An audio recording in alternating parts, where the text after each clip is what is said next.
Hello and welcome to my YouTube channel. मेरा नाम सृष्टि है। मैं हूँ certified master trainer from NSDC. ये वीडियो क्लास 12th के स्टूडेंट्स के लिए है जिनके पास typography in computer application subject है। चैप्टर नंबर 4 पावर पॉइंट अगर आप समझना चाहते हैं और एग्जाम में अच्छे से इसके आंसर्स लिखना चाहते हैं तो ये वीडियो आपके लिए काफी इंपॉर्टेंट है। चलिए स्टार्ट करते हैं। इस चैप्टर नंबर 4 पावर पॉइंट में क्या क्या इंपॉर्टेंट चीजें हैं तो उसको जान लेते हैं। एमएस पावर पॉइंट जो है उससे हम बेसिकली क्या करते हैं, हम ना dynamic easy to create professional presentations बनाते हैं। ठीक है, इसकी मदद से हम स्लाइड शोज को क्रिएट भी कर सकते हैं, ऑर्गेनाइज भी कर सकते हैं, हम स्पीकर नोट्स बना सकते हैं और हम हैंड आउट्स भी बना सकते हैं। जो एमएस पीपीटी सॉफ्टवेयर है वो टीचर इस्तेमाल करती हैं, बहुत सारे ट्रेनर्स भी इस्तेमाल करते हैं अपने लेक्चर को डिजाइन करने के लिए। कॉर्पोरेट सेक्टर में भी ये बहुत ज्यादा यूज होता है सॉफ्टवेयर, जिसमें आप अपने प्रोजेक्ट प्लान स्ट्रैटेजीज को प्रेजेंट कर सकते हो। इसको यूज करने से फायदा ये है कि प्रेजेंटेशन को ये इंप्रूव करता है, क्योंकि आप इसमें पिक्चर्स ऐड कर सकते हो, साउंड इफेक्ट्स ऐड कर सकते हो, टेबल्स ऐड कर सकते हो और चार्ट्स भी ऐड कर सकते हो। अब समझ लेते हैं ऑब्जेक्टिव्स क्या है इस सेशन के। पावर पॉइंट के फीचर्स हम जानेंगे, प्रेजेंटेशन कैसे बनाते हैं, स्लाइड्स कैसे जनरेट करते हैं, text picture shapes to slides हम कैसे डालते हैं, स्लाइड्स को हम व्यू कैसे करते हैं, स्लाइड शो सेटअप कैसे करते हैं और सेव और प्रिंट प्रेजेंटेशन कैसे करते हैं, ये सब हम सीखेंगे। सबसे पहले बात करती हूँ स्टार्टिंग पावर पॉइंट। जब भी हमें पावर पॉइंट स्टार्ट करना है तो हमें क्या करना है। पावर पॉइंट स्टार्ट करने के लिए आपको विंडोज 7 डेस्क बार पे स्टार्ट बटन को क्लिक करना है। उसके बाद सारे प्रोग्राम्स को हाईलाइट करना है, मेन्यू ओपन हो जाएगा। फिर वहां से आप एमएस ऑफिस को सिलेक्ट कर सकते हैं। उस एमएस ऑफिस की जो ड्रॉप डाउन लिस्ट आएगी उसमें से आप पावर पॉइंट को ओपन कर लेंगे। इस तरीके से आएगा ऑल प्रोग्राम्स, माइक्रोसॉफ्ट ऑफिस और यहाँ पर ये रहा पावर पॉइंट। ठीक है, तो इस तरीके से हम सॉफ्टवेयर पे पहुंच जाएंगे। सॉफ्टवेयर पे पहुंचने के बाद जब हमने पीपीटी जो है वो खोल दिया है, उसको ओपन कर दिया, उसके बाद हमें क्या करना है, हमें न्यू पीपीटी पे जाके क्लिक करना है और फिर हमारा एक ब्लैंक प्रेजेंटेशन जो है वो ओपन हो जाएगा कुछ इस तरीके से। तो यहाँ पर ये जो क्लिक टू ऐड टाइटल लिखा हुआ है ये लेआउट है। ये क्या है? लेआउट। ठीक है, तो लेआउट के बारे में भी हम जानेंगे आगे। अब अगर हमें एक एग्जिस्टिंग मतलब जो पहले से हमारे कंप्यूटर में पड़ी हुई है प्रेजेंटेशन उसको ओपन करना है तो क्या करना पड़ेगा, ऑफिस बटन पर जाके आप ओपन क्लिक करेंगे, ओपन डायलॉग बॉक्स ओपन होगा, वहां से आप फाइल को सिलेक्ट करेंगे और ओपन पे क्लिक कर देंगे, जिससे कि आपकी एग्जिस्टिंग प्रेजेंटेशन जो है आपकी पीपीटी में आ जाएगी। अब बात करते हैं कि हम स्लाइड्स को कैसे व्यू करते हैं।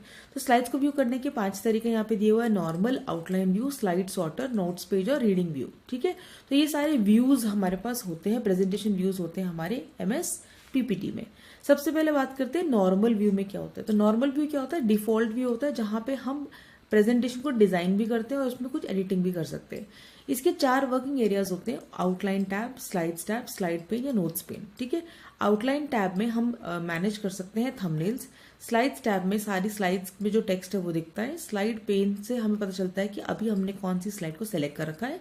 और नोट्स पेन में हम क्या करेंगे, नोट्स को एंटर कर सकते हैं किसी भी करंट स्लाइड पे। तो स्लाइड सॉर्टर व्यू नेक्स्ट वो कैसे दिखता है। स्लाइड सॉर्टर व्यू में क्या होता है कि जो भी स्लाइड्स है उसको थंबनेल के रूप में ना आपको बहुत सारे स्लाइड्स दिखेंगे एक साथ, तो आप इसको मूव कर सकते हो, एडिट कर सकते हो। कई बार ऐसा होता है कि आपको ऑर्डर या सीक्वेंस बदलना होता है स्लाइड्स का, तो वहां पर आपको स्लाइड सॉर्टर व्यू जो है काम आ जाएगा। आगे बढ़ते हैं नोट्स पेज पे। नोट्स पेज क्या करता है, वो पेज लेआउट को डिस्प्ले करता है नोट्स का और स्लाइड का। इससे हम नोट्स को रीअरेंज कर सकते हैं और उसको कंटेंट ऑफ द स्लाइड से कंपेयर कर सकते हैं। स्लाइड शो व्यू में क्या होता है, स्लाइड शो व्यू में वर्किंग विद स्लाइड्स होता है और एडिंग अ स्लाइड होता है। सबसे पहले समझ लेते हैं कि हम स्लाइड को कैसे एंटर कर सकते हैं। स्लाइड को ऐड करने के लिए क्या करना है, होम टैब पे क्लिक करना है। ये रहा होम टैब, यहाँ पे जो स्लाइड्स ग्रुप है इसमें से हमें सेलेक्ट करना है न्यू स्लाइड, तो नई स्लाइड हमारी ऐड हो जाती है। अगर हमें लेआउट बदलना है तो हम क्या करेंगे, सेम प्रोसेस फॉलो करेंगे और यहाँ पे लेआउट पे चले जाएंगे, तो हमें इतने सारे यहाँ पे लेआउट मिल जाएंगे। ये सारे क्या है, ये सब लेआउट्स हैं आपके प्रेजेंटेशन के। लेआउट मतलब स्टाइल है, किस तरीके से आप प्रेजेंट करना चाहते हो। तो कहीं पर देखिए 2 कंटेंट है, कहीं पे कंपैरिजन है, कहीं पे एक फोटोग्राफ के लिए स्पेस है, एक में टेक्स्ट के लिए स्पेस है। तो ये अलग अलग लेआउट्स होते हैं प्रेजेंटेशन बनाने के लिए। ठीक है, आगे बढ़ते हैं। डिलीट कैसे करते हैं स्लाइड। डिलीट करने के लिए भी स्लाइड ग्रुप में ही डिलीट का बटन होगा, जिससे स्लाइड डिलीट हो जाएगी। टेक्स्ट ऐड करना है तो आपको ड्राइंग ग्रुप पे जाना पड़ेगा, वहां पे टेक्स्ट बॉक्स निकालना पड़ेगा। टेक्स्ट बॉक्स को जब आप क्लिक करोगे तो उसके अंदर आप कुछ भी फिल कर सकते हो। आप माउस को छोड़ोगे तो ऑटोमेटिकली वो टेक्स्ट जो है एंटर हो जाएगा पीपीटी में। ठीक है, और पूरे टेक्स्ट को अगर हमें सपोज यहाँ पर ये टेक्स्ट बॉक्स है, हमें इधर से इधर ले जाना है तो हमें इसको क्या करना पड़ेगा, ड्रैग करना पड़ेगा माउस की मदद से। तो उसे हम कहते हैं कि मूविंग अ टेक्स्ट बॉक्स। जब हम टेक्स्ट बॉक्स को मूव कर रहे हो तो कैसे करना होता है, टेक्स्ट बॉक्स में पहले उसको सेलेक्ट कर लो, उसके बाद कर्सर से उसको पकड़ो और एक तरफ से उसको आप मूव कर सकते हो, बड़ा कर सकते हो, छोटा कर सकते हो टेक्स्ट बॉक्स को। नेक्स्ट आता है फॉर्मेटिंग टेक्स्ट। टेक्स्ट को फॉर्मेट करने के लिए क्या करना है कि जो भी टेक्स्ट जहां पर भी लिखा हुआ है उसको सेलेक्ट कर लो। उसके बाद जो ऑप्शंस होते हैं ना, बोल्ड, इटैलिक, अंडरलाइन और अलाइनमेंट वाले और भी बहुत सारे, तो वो फॉर्मेटिंग के ऑप्शंस होते हैं जिससे आप टेक्स्ट को फॉर्मेट कर सकते हो। आगे बढ़ते बात करते हैं एडिंग वर्ड आर्ट की। वर्ड आर्ट कैसे आप एंटर करोगे, इंसर्ट टैब पे जाओगे, टेक्स्ट ग्रुप पे जाओगे, वहां पे वर्ड आर्ट मिल जाएगी। तो जो लेटर का जो स्टाइल होता है, अल्फाबेट लिखने का स्टाइल होता है, वो वर्ड आर्ट में चेंज हो जाता है। तो आप वर्ड आर्ट से अपना मनपसंद स्टाइल जो है वो सिलेक्ट कर सकते हो। ठीक है,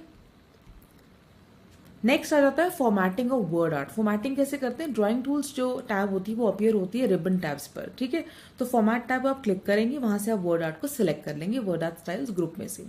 नेक्स्ट आता है कि आप शेप कैसे ऐड कर सकते हो, इमेज कैसे ऐड कर सकते हो, क्लिप आर्ट कैसे ऐड कर सकते हो। इसके लिए सिंपल है, इंसर्ट पे जाना है आपको, इंसर्ट के बाद इलस्ट्रेशंस में, इलस्ट्रेशंस के बाद शेप्स पे जाना है। जो भी शेप आपको पसंद आ रही है आप उसको सिलेक्ट कर सकते हैं और वो जो शेप है वो आपकी सिलेक्टेड स्लाइड के अंदर एंटर हो जाएगी। इसी प्रकार से हम एंटर कर लेंगे। फिर बात आती है adding an image from a file. File में अगर इमेज है उसको कैसे ऐड करें, उसको ऐड करने के लिए क्या करना है, इंसर्ट टैब, इलस्ट्रेशंस और पिक्चर, और पिक्चर आपको अपने कंप्यूटर सेलेक्ट करके उसको इंसर्ट कर देनी है। फिर देखिए adding an image from the clip art. अगर आपको क्लिप आर्ट से ऐड करना तो क्या करेंगे, इंसर्ट टैब पे जाएंगे, इलस्ट्रेशंस ग्रुप पे जाएंगे, क्लिप आर्ट पे जाएंगे। क्लिप आर्ट का जो टास्क पेन होगा उसमें आप कोई वर्ड या फ्रेज टाइप करेंगे जो कि उस क्लिप आर्ट को डिस्क्राइब कर रहा हो। उसके बाद आप गो कर देंगे, जो रिजल्ट्स आएंगे उसमें आप उसमें से किसी भी एक क्लिप आर्ट को आप सेलेक्ट करके उसको इंसर्ट कर सकते हैं अपने पीपीटी में, इस तरीके से। तो व्हाट इज दिस, ये है clip art. This is exactly what clip art is all about. ठीक है, it is like a animation, like a cartoon. Now formatting an image on clip art. Image या क्लिप आर्ट को format करने के लिए क्या करना पड़ेगा आपको, आप यहाँ पर पिक्चर टूल्स पे जा सकते हैं। पिक्चर टूल्स पे फॉर्मेट का ऑप्शन होगा, तो यहाँ पर एडजस्ट का ऑप्शन होगा, पिक्चर स्टाइल्स होंगे और अरेंज होंगे।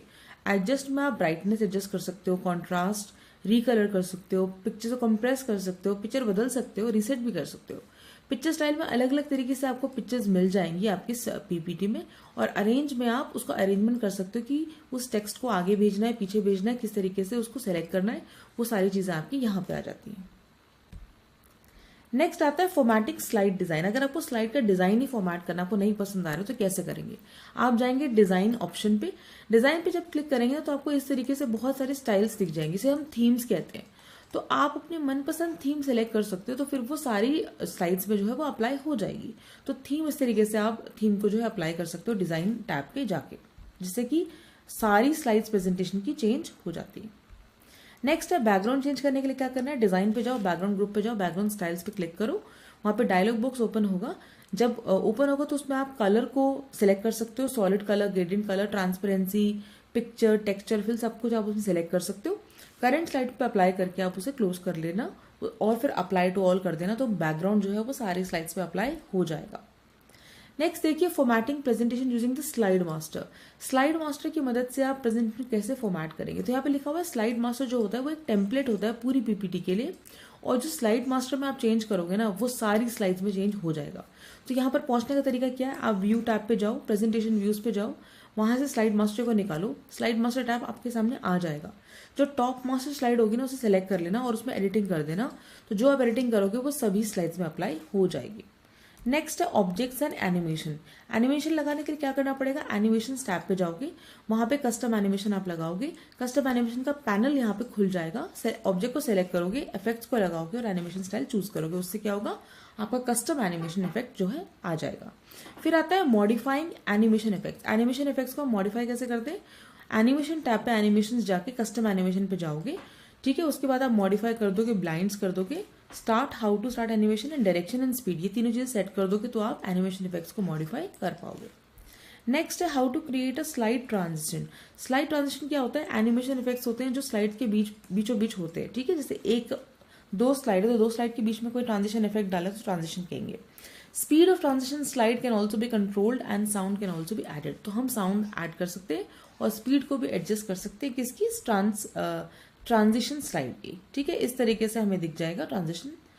एनिमेशन टैब पे ट्रांजिशन आपको दिख जाता है, ट्रांजिशन आप लिस्ट से निकाल सकते हैं। ये सारे ट्रांजिशंस ही हैं, ठीक है, कि आप एक से दूसरी स्लाइड पे कैसे जाओगे। ट्रांजिशन की स्पीड आप सेलेक्ट कर लो, अप्लाई टू ऑल कर दो, सब पे अप्लाई हो जाएगा। Change the order of the slide. अगर आपको ऑर्डर चेंज करना है कि कौन सा आगे होना चाहिए स्लाइड, कौन सा पीछे होना चाहिए, तो उसके लिए क्या करना है, व्यू टैब पे जाना है, प्रेजेंटेशन व्यूज ग्रुप पे जाना है, स्लाइड्स ऑर्डर पे जाना है। स्लाइड्स ऑर्डर पे जाके आप स्लाइड को क्लिक कर दो, ड्रैग अप कर दो और डाउन कर दो, चेंज करने के लिए ऑर्डर। नेक्स्ट देखिए slide show options. Slide show options में क्या करना है, स्लाइड शो ऑप्शंस में है कि preview the slide show from the beginning from the current slide. उसमें दो तरीके होते हैं, या तो आप पहले से शुरू से बिल्कुल देखना शुरू कर दो अपना पीपीटी, या फिर जो आपकी अभी आपने जिस स्लाइड पे काम कर रहे हो, जिस स्लाइड पे रुके हुए हो, वहां से आपको स्टार्ट करना है। तो स्लाइड शो में ये दो ऑप्शन हमेशा से ही थे, तो इसमें ऐसा ज्यादा कोई डिफिकल्ट काम नहीं है। फिर देखते हैं setup slide show. Slide show setup करने के लिए क्या होता है कि स्लाइड कैसे आपकी प्रेजेंट होगी जब आपको प्रेजेंटेशन देनी है, ठीक है। तब आप ये नहीं चाहते हैं ना कि और भी ऑप्शंस वहां पे आए। तो स्लाइड शो के लिए क्या करना होता है, लूपिंग ऑप्शंस होते हैं, नरेशन ऑप्शंस होते हैं, आप रेजोल्यूशंस को मॉनिटर कर सकते हो और आप नरेशन को रिकॉर्ड भी कर सकते हो, ठीक है। स्लाइड्स में रिकॉर्ड नरेशन करने के लिए आपको रिकॉर्ड नरेशन बटन पे क्लिक करना पड़ेगा, अपना माइक्रोफोन सेट करना पड़ेगा, ऑडियो इनपुट देखना पड़ेगा और फिर ओके आपको क्लिक करना होगा, तो नरेशन आपका सेट हो जाएगा। टाइमिंग्स रिहर्स करने के लिए आप क्या कर सकते हैं, स्लाइड शो पे जाके सेटअप जाके रिहर्स टाइमिंग्स कर सकते हैं।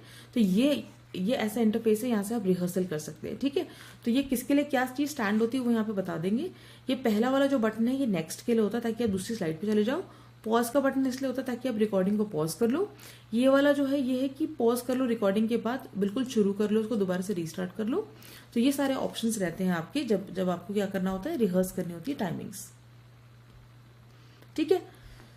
तो ये समझ में आ गया। अब अगर हमें प्रेजेंटेशन को सेव करना तो क्या करेंगे, हम सेव एज पे जाएंगे। सेव एज पे जाके हमें जिस भी फोल्डर में उसको सेव करना है हम वो निकाल लेंगे, फाइल नेम को हम टाइप कर देंगे और सेव का बटन क्लिक कर देंगे। प्रिंट करने के लिए भी क्या करना है, हमें ऑफिस बटन पे जाके प्रिंट का बटन क्लिक कर देना है। उसके बाद क्या होगा, प्रिंट का डायलॉग बॉक्स बड़ा सा खुल के आ जाएगा। उसमें पूछा जाएगा कितने स्लाइड्स प्रिंट करने हैं, कितना हैंडआउट प्रिंट करना है, नोट्स पेज कैसे प्रिंट करना है, आउटलाइन व्यू कैसे प्रिंट करना है। तो वो सारा डिटेल्स आपको डालना पड़ेगा, जिसके हिसाब से आपका जो डॉक्यूमेंट है वो प्रिंट हो जाएगा, ठीक है। तो इसी के साथ ये वाला जो चैप्टर है वो कंप्लीट हो गया है।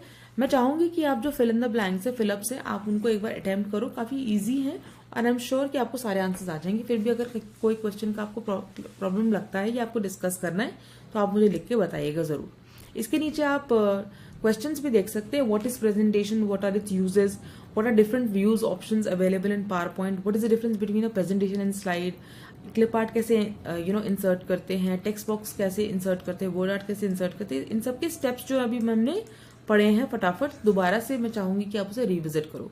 लास्ट देखो, what is the difference between animation and transition. ये क्वेश्चन आ सकता है एग्जाम में, एनिमेशन और ट्रांजिशन के बीच में डिफरेंस बताइए, ठीक है। तो आपको अपने आंसर्स में प्रॉपर कीवर्ड्स डालने जरूरी है जब आप एग्जाम लिखने जाओगे।